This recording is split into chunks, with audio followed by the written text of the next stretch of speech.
Hello दोस्तों, मैं हूं निशा और आप सुन रहे हैं मिश्का की दूसरी जिंदगी एपिसोड 132। अब तक आपने सुना कि मिश्का पब्लिक में यह बता देती है कि उसका एक फियांसे है, जिस बात से अरहान बहुत खुश होता है। और वहीं जब उसे पता चलता है कि मिश्का को फंसाने के पीछे मुखर्जी परिवार का हाथ था, तो वह कार्तिक को उन्हें सबक सिखाने के लिए कहता है। अब आगे कार्तिक की बात सुनते ही मायरा के डैड का चेहरा पीला पड़ गया। कार्तिक जिस प्रोजेक्ट को कैंसिल करने की बात कर रहा था, वह उनकी कंपनी का आपसी 3 सालों से सबसे बड़ा प्रोजेक्ट था, जिसमें वह लोग काफी इन्वेस्ट कर चुके थे। वहीं सोफे पर बैठी मायरा, जो पहले बेचैन नहीं थी, अचानक से उसे खतरे का एहसास हुआ और उसका चेहरा पूरा काला पड़ गया। लेकिन फोन के दूसरी तरफ कार्तिक को कोई फर्क नहीं पड़ रहा था और वह बोला, यह हमारे कंपनी के बीच की बात है, आप इसमें प्लीज फैमिली के पुरानी दोस्ती को लेकर नहीं आएंगे। हमने दिया हुआ प्रोग्राम इसलिए कैंसिल कर रहे हैं ताकि आपको एक मोड वार्निंग मिल जाए। बस कहना चाहते हैं कि अगर आप लोगों ने फिर से मैडम को परेशान करने की कोशिश की, तो किसे पता कि अगले दिन पूरा मुखर्जी परिवार इस शहर से गायब हो जाए।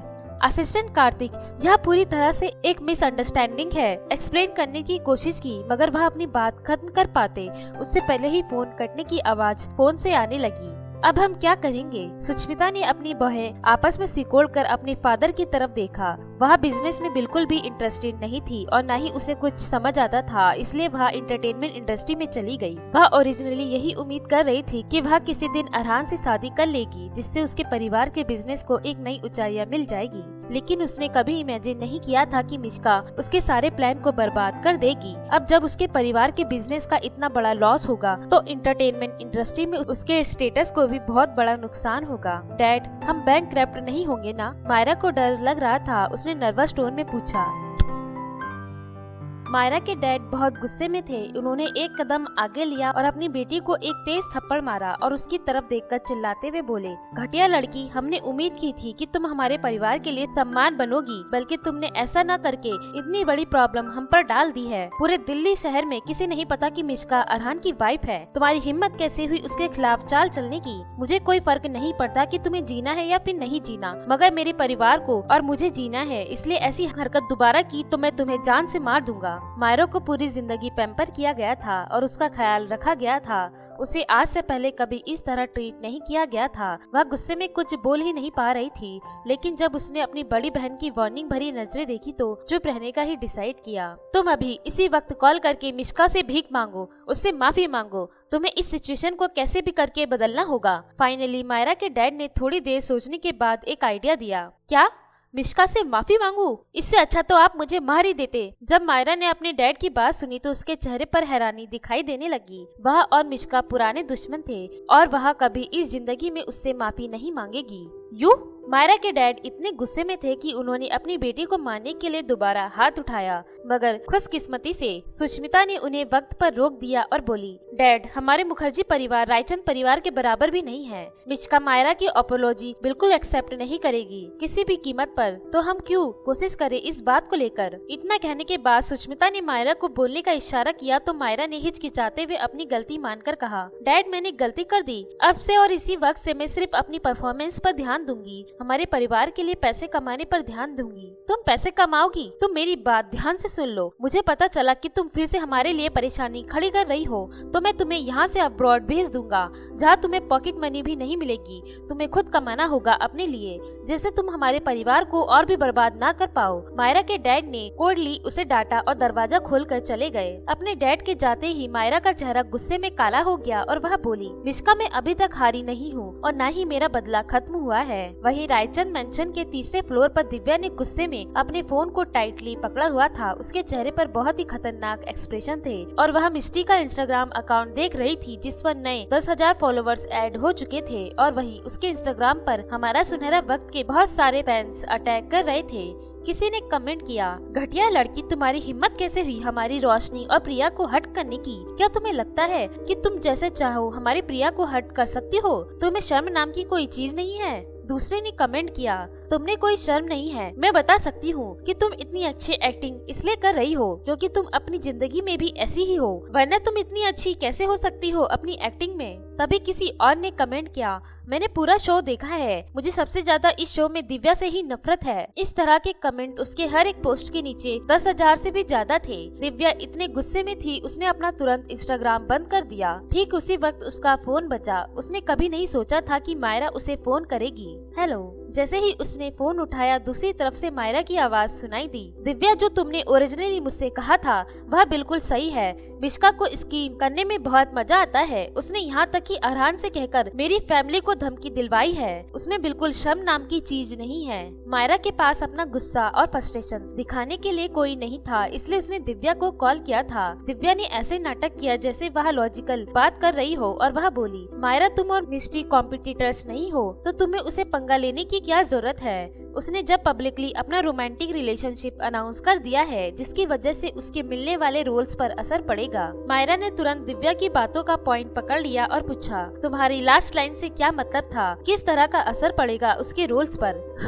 गहरी सांस छोड़कर दिव्या ने मिश्का के लिए सॉरी फील करने का नाटक किया और आगे एक्सप्लेन करना जारी रखा। एंटरटेनमेंट इंडस्ट्री में बहुत सारे आर्टिस्ट हैं और हर साल नए आइडियल उसमें आते ही रहते हैं। बहुत सारे न्यू कमर्स मौके का इंतजार कर रहे हैं। सब लोग नए एक्टर्स को ही अपने आइडल के तौर पर चुनते हैं, लेकिन एक बार जो लोग अपने रिश्ते को पब्लिकली अनाउंस कर देते हैं, उनकी पॉपुलैरिटी धीरे धीरे खत्म होने लगती है। मूवी कंपनी और इन्वेस्टर उन्हें आगे रोल देना बंद कर देते हैं। लेकिन जितनी मिस्टी इस वक्त पॉपुलर है, शायद उसके फैंस इतनी ज्यादा इस बात को अपने दिल पर ना ले। जब दिव्या ने बात कही तो उसने इंटेंशनली लास्ट सेंटेंस जोड़ दिया, इस उम्मीद से कि मायरा उस लास्ट सेंटेंस पर फोकस करेगी, उसे ज्यादा नहीं परेशान करेंगे। फैंस उसे क्यों छोड़ देंगे? मैं ऐसा नहीं होने दूंगी। यह सुनकर दिव्या के चेहरे पर डेविल स्माइल आ गई और वह बोली, मायरा कुछ भी बेवकूफी भरा काम मत करना। तुम जानती हो ना कि मिश्का को परेशान करना मतलब रायचंद परिवार और बजाज परिवार से पंगा लेना। चिंता मत करो, ऐसे छोटे मामलों का मुझसे लेना देना नहीं होगा। थैंक यू दिव्या तुम्हारी एडवाइस के लिए। अगली बार जब ऑडिशन होगा तो मैं डेफिनेटली तुम्हें अपने साथ लेकर जाऊंगी।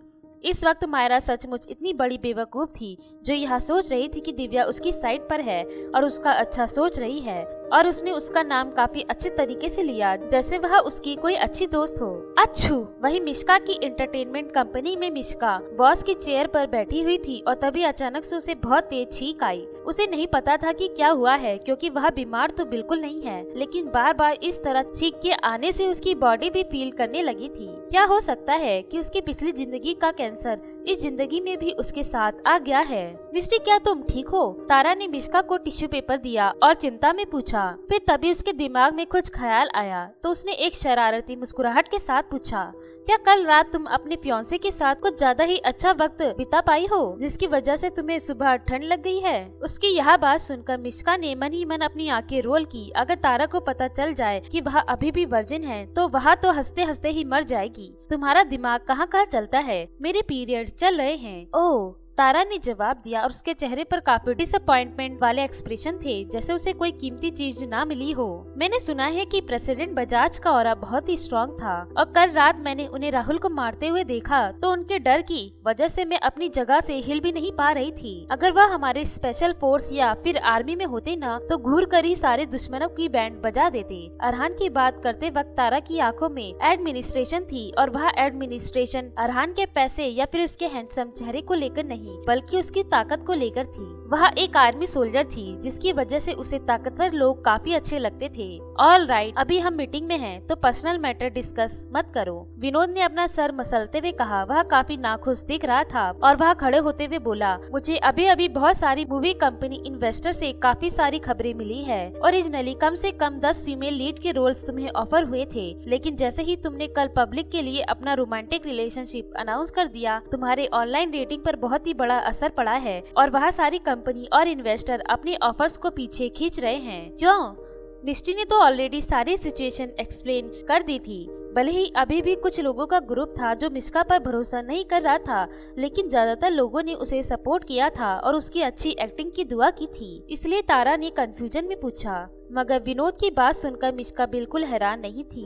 वह बोली, मैं इसके लिए बहुत पहले से ही तैयार थी। फैंस की नजरों में यंग एक्टर्स और सिंगल एक जैसे ही होते हैं और वह लोग डेटिंग कर रहे हैं या फिर नहीं, वह उनके पूरी पॉपुलैरिटी को इन्फ्लुएंस कर सकता है। ज्यादातर यंग फैंस अपनी आइडियल स्कूल लेकर रोमांटिक फैंसी ड्रेस रखते हैं। यह फीमेल और मेल दोनों फैंस के लिए बराबर होता है, लेकिन जैसे ही उन्हें पता चलता है कि वह जिन्हें पसंद करते हैं वह आइडियल किसी को डेट कर रहे हैं तो चीजें तुरंत बदल जाती हैं और वह फैंस पीछे हट जाते हैं। एपिसोड 133।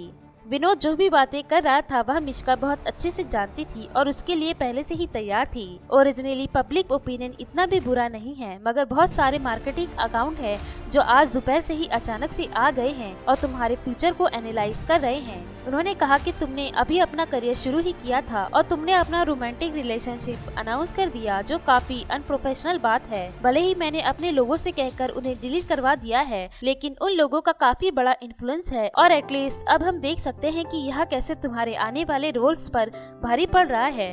विनोद ने काफी गुस्से वाले एक्सप्रेशन के साथ अपना फोन उठाया। उसने अरहान के बारे में भी सोचा। वह भी ऑब्वियसली एक सीक्रेट सुपरस्टार बन गया था इस तूफान की वजह से, मगर उनके लिए बहुत सारी मुश्किलें खड़ी हो गई थी। यह परफेक्ट है।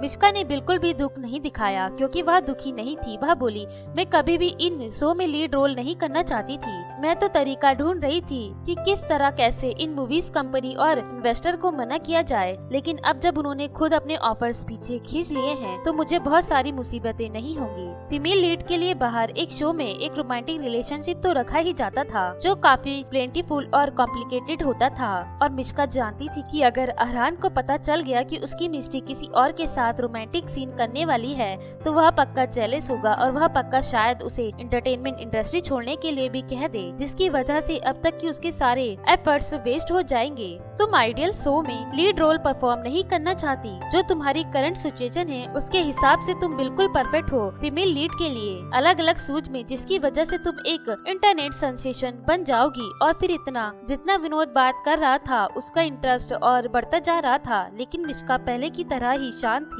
और उसने उसे बीच में रोकते हुए कहा, मैं इन सब में फंसकर नहीं रहना चाहती हूँ। फ्यूचर के लिए मेरे पास अलग प्लान है। विनोद ने ध्यान से मिश्का के एक्सप्रेशन देखे और फाइनली एक गहरी सांस छोड़ी। उसने डिसाइड कर लिया कि वह आगे बहस नहीं करेगा। भले ही उसे इस वक्त मिश्का की बात ठीक नहीं लग रही थी, लेकिन पास्ट के सारे इंसिडेंट से वह यही समझता था कि मिश्का का फैसला हर बार सही ही होता है। विनोद ने कुछ डॉक्यूमेंट सोचा है और उन्हें टेबल पर मिश्का की तरफ बढ़ाते हुए कहा, उन आइडियल फोर्स के अलावा यहाँ कुछ अलग वैरायटी के शो भी हैं। मैंने पहले से ही जो तुम्हारे लिए सुटेबल नहीं थे वह निकाल दिए हैं और यह वाले बचे हैं, तुम इनमें से देख सकती हो। मिश्का ने हाँ में सर हिलाया और एक एक करके अलग अलग वेब सीरीज और रियलिटी शो के डॉक्यूमेंट देखने लगी। उसके बगल में खड़ी तारा ने उन सारे पेपर्स को काफी क्यूरियोसिटी के साथ देखे जा रही थी। हैप्पी ऑफर, हार्दिक, एक नया चलेगा, दौड़ बहाने, वह यह सारे तो अलग अलग वैरायटी के शोज हैं। मिस्ट्री तुम काफी पॉपुलर हो गई हो। तारा ने एक्साइटेड होकर मिश्का की तारीफ की। तभी विनोद ने एक्सप्लेन किया, इन सारे इंटरव्यूज और प्रोग्राम रियलिटी शो में हमारा सुनहरा वक्त की ही ज्यादातर कास्ट और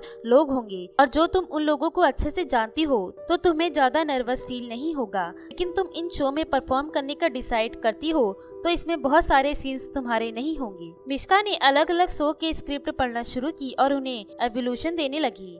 हाँ, आफ्टर ऑल तुम थर्ड फीमेल लीड थी, इसलिए तुम्हें कुछ सेकंड का ही स्क्रीन टाइम मिलेगा, लेकिन मुझे लगता है कि तुम्हारे लिए कुछ सेकंड काफी होंगे ऑडियंस को हैरान करने के लिए, तुम्हारे गुड लुक्स की वजह से। इसी वजह से विनोद इतने सारे पॉपुलर वैरायटी के शो चूज किए थे। क्या और भी कुछ है? मुझे लगता है कि इनके रिजल्ट उतने अच्छे नहीं होंगे अगर मैं रेगुलर कोर्स के साथ ही अटकी रही तो। आफ्टर ऑल इन तरह के शोज में फर्स्ट मेल और फीमेल लीड ही सबसे ज्यादा पॉपुलर होते हैं। भले ही मिश्का के स्कैंडल और उसकी अलग अलग न्यूज की वजह से कई बार वह टॉप सर्च लिस्ट में अपना नाम बनाया था, लेकिन प्रियंका और देव ही हमेशा टॉप सर्च लिस्ट में बने रहते हैं। उनका इन्फ्लुएंस और पॉपुलैरिटी अलग ही लेवल पर थी। तो फिर सिर्फ यही बचा है। विनोद ने टेबल के नीचे से कुछ डॉक्यूमेंट निकाले और मिश्का को दिए। पहली नजर में मिश्का ने एक पेपर उठाया। कौन है वह? विनोद और तारा ने एक साथ शौक के मारे एक ही वक्त पर चिल्लाए और वह लोग मिश्का की तरफ हैरानी से देखने लगे। वह एक क्वेश्चन आंसर गेम है। भले ही वह बहुत पॉपुलर हो, लेकिन कंटेस्टेंट्स को अलग अलग फील्ड में स्कॉलर होना पड़ता है, जो काफी फेमस स्कूल के स्टेट ए स्टूडेंट होते हैं, और वह कई सारे सितारे इस शो में जाकर अपनी बेइज्जती बिल्कुल नहीं करवाना चाहते थे। आफ्टर ऑल एंटरटेनमेंट इंडस्ट्री के बहुत सारे सितारे इतने वेल एजुकेटेड नहीं थे, मगर वह लोग इस तरह के कौन है वो शो में आएंगे तो ऐसा होगा जैसे वह लोग पब्लिक के निशाने पर आ गए हों। इसकी वजह से उन्हें ना ही तो कोई फैंस मिलेंगे, बल्कि उनके पुराने फैंस उनसे अलग हो जाएंगे। क्या आप लोग मुझे इतनी शौक में क्यों देख रहे हो? मैं एस एलिट कॉलेज की नंबर 1 स्टूडेंट थी। क्या मैं कौन है वह शो में नहीं जा सकती? मिश्का ने अपनी बाहें आपस में सिकोड़कर दोनों शौक लोगों को देखा। ऐसी बात नहीं है, तुम अभी एक आर्टिस्ट हो और जिसके करियर अभी अभी शुरुआत हुआ है। क्या यह अनअप्रोप्रिएट नहीं होगा इस प्रोग्राम में जाना? विनोद ने थोड़ा हैरानी और एम्बैरेसमेंट में कहा। नहीं, मैंने मन बना लिया है, मैं इसी प्रोग्राम में जाऊंगी। मिश्का ने उस डॉक्यूमेंट पर उंगलियां टाइप करते हुए कहा। उसकी टोन ऐसी थी जिसकी वजह से कोई उसे मना नहीं कर सकता था। एक्चुअली अलग अलग वैरायटी के शो में पार्टिसिपेंट को अलग अलग तरीके से गेम खेलने होते थे और अलग चीजें करनी होती थी, जो उसके लिए काफी थकाने वाला हो जाएगा। लेकिन कौन है वह शो में उसे खड़ा होकर सवालों के जवाब देने होंगे, इसलिए मिश्का ने इस शो को चुना था कि यह उसके लिए ज्यादा अच्छा रहेगा। आखिर में विनोद के पास हाँ करने के अलावा और कोई रास्ता नहीं बचा, लेकिन उसने थोड़ी चिंता में कहा, मैं कौन है वह के प्रोडक्शन टीम को फोन कर देता हूँ। बट मिस्टी, मुझे सचमुच लगता है कि इस तरह तुम्हारा फैसला गलत है। मुझे लगता है कि अगर इस वक्त यह न्यूज़ पब्लिश हुई तो बहुत सारे लोग तुम्हारा मजाक उड़ाएंगे। इससे कोई फर्क नहीं पड़ता, लोगों को कहने से मुझे कोई फर्क नहीं पड़ता है। और उसके अलावा इस शो में भाग लेकर और अच्छे से खेलकर उन सबके तानों का जवाब और भी तेजी से दूंगी। मिश्का ने अपने हाथ क्रॉस किया और काफी कॉन्फिडेंट के साथ बोली। भले ही हमारा सुनहरा वक्त खत्म हो गया था, मगर मिश्का को बिल्कुल आराम नहीं मिला। उसने बहुत सारे अनाउंसमेंट की और शो को एडवर्टाइज करने के लिए प्रोडक्शन टीम की मदद की। भले ही विनोद ने पहले से ही शॉर्ट आउट कर दिया था कि वह कौन से प्रोग्राम में जाना है और कौन से में नहीं, मगर मिश्का फिर भी 1 महीने तक बिजी रही। 1 महीने के बाद जब फाइनली मिश्का के पास वक्त मिला तो वह डेविल के साथ खाना खाने के लिए बजाज कॉर्पोरेशन गई। लंच के बाद मिश्का ने यूजुअली अपने पिंक सोफा पर अपने टेडी बियर को गले लगाकर आराम करने का फैसला किया। ठीक उसी वक्त ईशान और अमन अरहान से कुछ बिजनेस के मैटर डील करने के लिए आए। सब लोगों को मिश्का के होने की आदत पड़ गई थी, इसलिए वह लोग बिना किसी हिचकिचाहट के डिस्कस कर रहे थे। लेकिन फिर भी अमन बार बार पीछे मुड़कर मिश्का को गले लगाए हुए उस टेडी बियर को देख रहा था और उसे गुस्से में घूर रहा था। पहले मिश्का शूटिंग और प्रमोशन की वजह से इतनी बिजी रहने लगी थी कि ऑफिस नहीं आती थी, इसलिए अमन ही उस पिंक सोफा पर आराम करता था और ज्यादा कंफर्ट के लिए उसने स्पेशली 2 और सॉफ्ट तकिए मंगवाए थे। उसने नहीं सोचा था कि उसे सब कुछ इस बेवकूफ लड़की के साथ शेयर करना पड़ेगा। जब इंसान सारी चीजें एक्सप्लेन कर रहा था तो मिश्का ने पता नहीं क्यों काफी दर्द सहते हुए अपना खजाना वह पूरा मुलायम तकिया अमन की तरफ फेंक दिया, जिसे देखकर अमन को काफी हैरानी हुई। उसने ऑकवर्डली वह तकिया ले लिया और उसे हाथों में पकड़ लिया। उसने दूसरी तरफ देखना शुरू कर दिया और ऐसे नाटक करने लगा जैसे उसने कुछ देखा ही नहीं। उसके कान लाल हो गए थे। वह बोला, अब जब तुमने मेरा तकिया वापस कर दिया है बेवकूफ लड़की, तो आज मैं तुम्हें टारगेट नहीं करूंगा। अमन का रिएक्शन देखकर मिश्का अपने आप को रोक नहीं पाई और हंसने लगी। उसने कभी नहीं सोचा था कि अमन उससे भी ज्यादा बचकाना होगा। अरहान जो अपनी चेयर पर बैठा हुआ था वह कार्तिक की रिपोर्ट सुनने का नाटक कर रहा था, लेकिन सच्चाई यह थी कि वह मिश्का और अमन की तरफ देखे जा रहा था। जब उसने देखा कि कैसे मिश्का ने अपना तकिया अमन को दे दिया और उसे देखकर हंसने लगी तो उसकी आंखें डार्क हो गई। अमन ने अपने तकिए को गले लगाए हुए रखा था और जैसे ही उसने अपना सर उठाया उसके ऊपर अरहान की ठंडी नजरें महसूस हुई। ईशान ने सिचुएशन बिगड़ते हुए देखा तो उसने सिचुएशन को संभालने के लिए कहा, अच्छा भाई, वह जो पॉपुलर मैगजीन है ना, उसने मुझे कांटेक्ट किया था और वह लोग चाहते हैं कि आप उनके लिए एक इंटरव्यू दे और वह लोग यह भी चाहते हैं कि यह कवर पेज पर आपका फोटो हो। ईशान की बात सुनकर अरहान ने कोई जवाब नहीं दिया तो कार्तिक ने हैरानी से पूछा, बॉस सिर्फ इंटरव्यूज और रिपोर्ट्स उन्हीं चीजों या फिर मैगजीन के लिए एक्सेप्ट करते हैं जो इंडिया के फाइनेंस रिजल्ट ऑर्गेनाइजेशन की तरफ से होते हैं, वह किसी और मैगजीन की मदद नहीं करते। क्या तुम्हें नहीं पता? तुम इस तरह के फैशनेबल मैगजीन का ऑफर बॉस के लिए कैसे लेकर आ सकते हो? ऑफ कोर्स मैं जानता हूँ, लेकिन सिचुएशन यह है कि यह मैगजीन थोड़ी सी यूनिक है। उस मैगजीन का मैनेजर दिव्या का ओल्ड कॉलेज क्लासमेट है। वह इस सब के लिए दिव्या की काफी वक्त से मदद कर रहा है, और अब जब दिव्या ने पर्सनली रिक्वेस्ट की है तो भाई क्या आप दिव्या की मदद करेंगे? ईशान ने ऑकवर्डली एक्सप्लेन किया। मिश्का जो अभी अभी अपने भाई के साथ ऑनलाइन गेम खेल रही थी, जैसे ही उसने दिव्या का नाम सुना उसकी पूरी बॉडी जम गई। वह यहाँ तक कि गेम खेलना भी भूल गई। दिव्या मित्तल उसके लिए सबसे बड़ा खतरा थी। वही एक और लड़की थी जो मिश्का के अलावा अरहान का फैसला बदल सकती थी।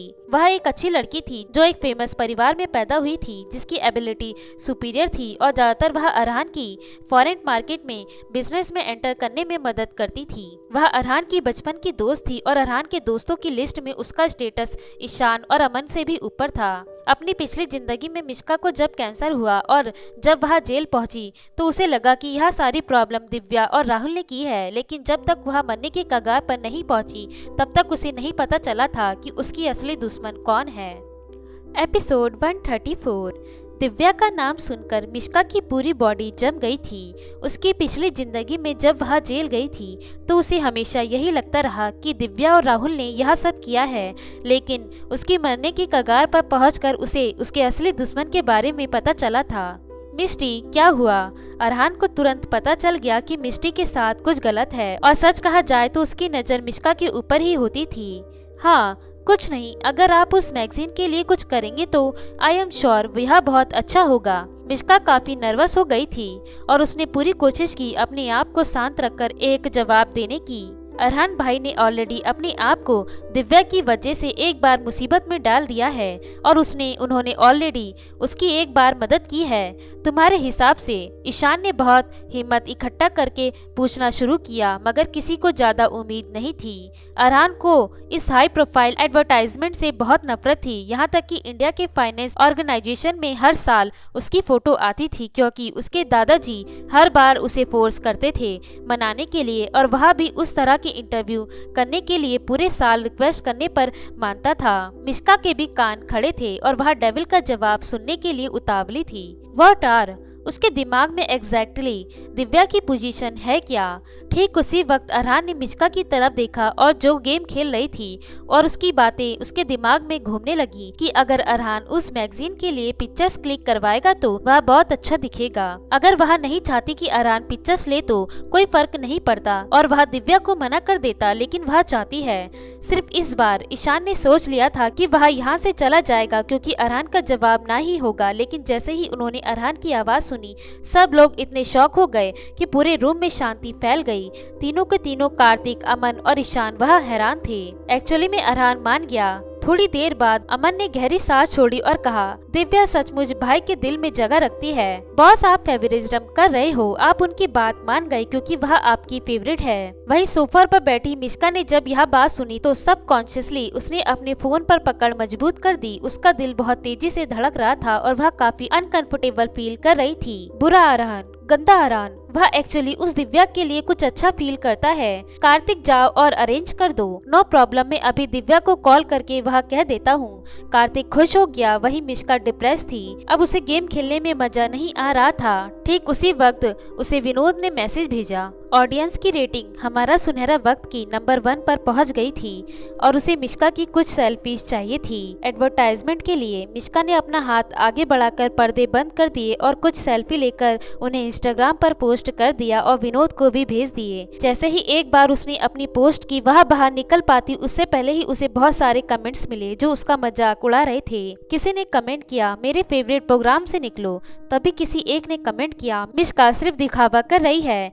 किसी दूसरे ने कमेंट किया, क्या यह छोटी सिस्टर बेवकूफ है? वह अलग अलग तरह के बाकी शोज में जा सकती थी। वह उस क्यों कौन है वह जैसे इंटेलिजेंट वाले शो में आकर अपने आप को एम्बेरेस करना है। यह सब बिल्कुल वैसा ही था जैसे विनोद ने उम्मीद की थी। मिश्का ने अपना इंस्टाग्राम पेज बंद किया और वह कौन है कि ऑफिशियल इंस्टाग्राम या फिर किसी इंटरनेट हैंडल को ढूंढने लगी। इमीडिएटली उसे मिल गया, जिस पर उन्होंने पोस्ट में अनाउंस किया था कि वह उस प्रोग्राम में आने वाली है। कौन है वह का नया सीजन, जिसमें बहुत सारे मेल और फीमेल स्टार होंगे। ना सिर्फ उनके अच्छे रूमर्स थे, बल्कि उनकी खूबसूरती की तो बात ही क्या की जाए। और एक्साइटिंग शटडाउन शुरू होने वाला है और उसे ऑफिशियल अकाउंट के पोस्टर पे जानबूझकर मिश्का को बीच में खड़ा किया था, जिस वजह से सब उसको देख पा रहे थे। वह लोग मिश्का की ऑनलाइन पॉपुलैरिटी का फायदा उठा रहे थे, जिसकी वजह से उन्होंने बहुत सारा अटेंशन ऑलरेडी गेन कर लिया था। शूटिंग शुरू होने से पहले मिश्का एक्चुअली कौन है वह शो देख रही थी। जब मिश्का ने बाकी सारे कॉम्पिटिटर्स को अपनी पोस्ट में देखा, तब उसे हमेशा की तरह अपने स्कूल के टॉप स्टूडेंट ही दिखाई दिए। उसी का सिर्फ एक पोस्ट प्लेन था, जिस पर न्यू परफॉर्मेंस लिखा हुआ था। उस पोस्टर में कुछ और नहीं था, जिसकी वजह से सारे फैंस और मजाक उड़ा रहे थे उसका। किसी एक ने कमेंट किया, क्या प्रोडक्शन टीम ने उस आर्टिस्ट के साथ कुछ ज्यादा इंटरनेट और रेटिंग के लिए डील की है। पिक्चर नंबर 5 में देखा तो उसने सिर्फ वह खड़ी है और उस पर न्यू कमर का एड लिखा हुआ है। बिल्कुल उस पर कोई काम नहीं किया गया है। किसी और ने कमेंट किया, मैं ऑलरेडी इसके लिए तैयार हूँ। अब बस वह लोग शो में एक्ट्रेस को बुलाने के लिए कोशिश करते रहते हैं, तो मैं स्किप करने वाला हूँ। अभी प्रोग्राम अच्छा नहीं रह गया है। तभी ठीक उसी वक्त मिश्का को व्हाट्सएप पर तारा का मैसेज आया, मिष्टी यह सारे फैन जो बोल रहे हैं ना, वह मेरे बर्दाश्त के बाहर होता जा रहा है।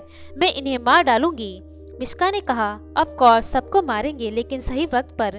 तभी विनोद ने मैसेज भेजा, नेशनल कॉलेज एंट्रेंस एग्जाम के ग्रेड बाहर आ गए हैं। आज क्या तुमने चेक कर लिया? यह सुनकर मिश्का हैरान हो गई और उसने कहा, क्या आज ही? मिश्का थोड़ी देर अपने फोन को देखती रही। उसकी पिछली जिंदगी में उसने नेशनल कॉलेज एंट्रेंस एग्जाम नहीं दिया था और न ही उसके ग्रेड पर कोई ध्यान दिया था। ठीक उसी वक्त उसे रियलाइज हुआ कि आज इंस्टाग्राम पर सिर्फ रिजल्ट की ही बात हो रही है और सब लोग टॉप सर्च रेटिंग की खोज कर रहे हैं कि कौन फर्स्ट आया है। सारे इंसान, सारा का सारा देश स्टूडेंट के ग्रेड को लेकर परेशान था और हर एक एंट्रेंस एग्जाम के टॉप स्कॉलरशिप की रेटिंग एक एक करके दिखाई जा रही थी। अब जब मिश्का को समझ में आ गया कि क्या चल रहा है, उसने अपना स्कूल का ग्रुप चैट खोला। अब जब उसने देखा कि उसके क्लास टीचर ने पहले ही उन्हें बता दिया था कि आज सुबह रिजल्ट मिलने वाले हैं, वह लोग ठीक 3 बजे अपने ग्रेड चेक कर ले। इस साल टीचर ने मिनिमम स्कोर्स ग्रुप चैट पर पोस्ट किए थे जो नेशनल कॉलेज एंट्रेंस एग्जाम के हैं। क्लास टीचर ने चैट में कहा था, इस बार बैचलर डिग्री के आर्ट्स में 480 साइंस वाले 490 हैं और इन्फोसिस बैचलर डिग्री में 450 वाले साइंस में 460 हैं। यह सारे लिंक नीचे हैं। हम मिनिमम स्कोर वाले अलग अलग स्कूल के बच्चे हैं। अगर किसी को कम नंबर आए तो कोई चिंता वाली बात नहीं है, सारे टीचर्स तुम्हारे साथ हैं। Good luck. वह लोग जी चाहे उस यूनिवर्सिटी में भाग ले सकते हैं। मिश्का ने उनके यहाँ पोस्ट पढ़ना बंद ही किया था, तभी बहुत सारे मैसेज कहने लगे, थैंक यू टीचर। पता नहीं क्यों मिश्का के दिल में एक कंफ्यूज फीलिंग घूम रही थी, जैसे कि घड़ी की कांटे 3 पर पहुंचे। मिश्का व्हाट्सएप का चैट पहले और भी ज्यादा एक्सपर्ट हो गया था। सारे क्लासमेट, सारे टीचर, उसके भाई सब उसके एग्जाम के रजिस्ट्रेशन नंबर मांग रहे थे ताकि वह लोग उसके ग्रेड चेक कर सके। बट मुझे अपने एग्जाम का रजिस्ट्रेशन नंबर याद नहीं है, मिश्का ने कहा। मुझे याद है। ठीक उसी वक्त अरहान की डीप आवाज उनके कानों में गूंजी। मिश्का ने अपना सर घुमाकर देखा तो उसे अरहान दिखाई दिया, जो अपने हाथ में एक लैपटॉप लेकर उसके बगल में आकर बैठ गया। उन्होंने लैपटॉप पर नेशनल कॉलेज एंट्रेंस एग्जाम की रिजल्ट चेक करने के लिए पेज को लॉगिन करना शुरू कर दिया था। मुझे पता था तुम भूल जाओगी।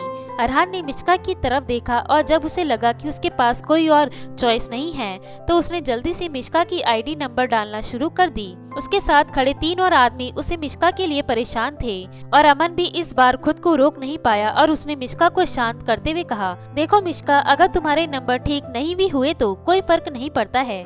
मुझे और हम तीनों में से किसी को भी तुमसे उम्मीद नहीं है कि तुम्हें ज्यादा स्कोर किया होगा। शिट, यह भी सही नहीं है। अमन को नहीं पता था कि लोगों को कैसे सांत्वना देनी है, खास करके मिश्का को, इसलिए जो भी वह बोल रहा था वह गलत बोल रहा था। चुप हो जाओ, अगर तुम्हें नहीं पता क्या बोलना है तो मुंह बंद रखो। अमन के बगल में खड़ा कार्तिक पूरी तरह से एम्बैरेस हो गया था। उसने अपने एक हाथ से अमन का मुंह बंद कर दिया। सच यह था कि मिश्का को अपने आप पर पूरा भरोसा था। वह बिल्कुल नर्वस नहीं थी, लेकिन इस बेवकूफ अमन की बात सुनने के बाद वह थोड़ा थोड़ा नर्वस होने लगी थी, स्पेशली तब जब अरहान की पतली उंगली एंटर पर टाइप होने वाली थी। 1 सेकंड बाद पूरी स्क्रीन ब्लैंक हो गई। क्या बात है, इस पर कुछ देख क्यों नहीं रहा है? मिश्का, तुमने टेस्ट दिए हैं ना? अमन ने व्हाइट स्क्रीन की तरफ देखते हुए कहा। उसका दिमाग ब्लैंक हो गया था, जिससे मिश्का और बेचैन होने लगी। पेज अभी भी लोड हो रहा है, तुम नर्वस क्यों हो? अरहान ने कहा। तो ठीक उसी वक्त अचानक से स्क्रीन पर सब कुछ दिखाई देने लगा और मिश्का के ग्रेड्स भी, जिसकी वजह से अरहान और बाकी सबकी आंखें स्क्रीन पर जम गई और रिजल्ट देखते ही अमन की आंखें बड़ी बड़ी हो गई और वह एक एक नंबर शौक में बोलने लगा। तुम्हारा कंपैरिजन स्कोर 707 है। तुमने इंटर प्रोविजन में टॉप किया है। मिश्का, तुम इस साल की टॉप साइंस स्कॉलर हो दिल्ली में। अमन शौक के मारे चिल्ला रहा था। उसे तो एक पल के लिए यह भी लगा कि उसकी आंखें खराब हो गई हैं और उससे गलती हो रही है। क्यों ना हम फिर से इसे चेक कर ले? मिश्का को अपने आप पर बहुत भरोसा था, मगर उसे यह डाउट था कि वह सिर्फ इकलौती जीनियस नहीं हो सकती। लेकिन अरहान को उससे भी ज्यादा उस पर भरोसा था। वह बोला, अगर हम दोबारा भी चेक करेंगे तो यही दिखेगा। इतना कहकर अरहान के चेहरे पर एक छोटी सी मुस्कुराहट आ गई। उसने खुश टोन में बोला, सबको बता दो, आज काम हो गया है, छुट्टी। असिस्टेंट कार्तिक ने अपना सर शौक में उठाकर उसे देखा। बेवकूफ, हमें सेलिब्रेशन करना है। बजाज परिवार की बहू ने पूरे दिल्ली शहर में टॉप किया है, वह भी साइंस सब्जेक्ट में। अमन ने सबसे पहले कार्तिक को डांटते हुए कहा, मिश्का, तुमने फाइनली हमारे बड़े भाई को थोड़ा प्राउड फील करवाया था। मुझे हमेशा ही ग्रेट फील होता था। तुम ही हमेशा फालतू बकवास करते रहते हो। एक बार जब वह गेट से बाहर आ गए, तब जाकर मिश्का की एंजाइटी कम हुई। उसने जल्दी से ग्रुप चैट पर अपनी फैमिली मेंबर्स को गुड न्यूज बताई। उसे यह रियलाइज नहीं हुआ था कि ऑलरेडी उसके दादा को पता चल गया है और सब लोग बहुत खुश हैं। मिश्का कंफ्यूज थी कि उन्हें कैसे पता चला, लेकिन तभी अपने डैड और भाइयों के मैसेज देखकर उसे समझ आ गया।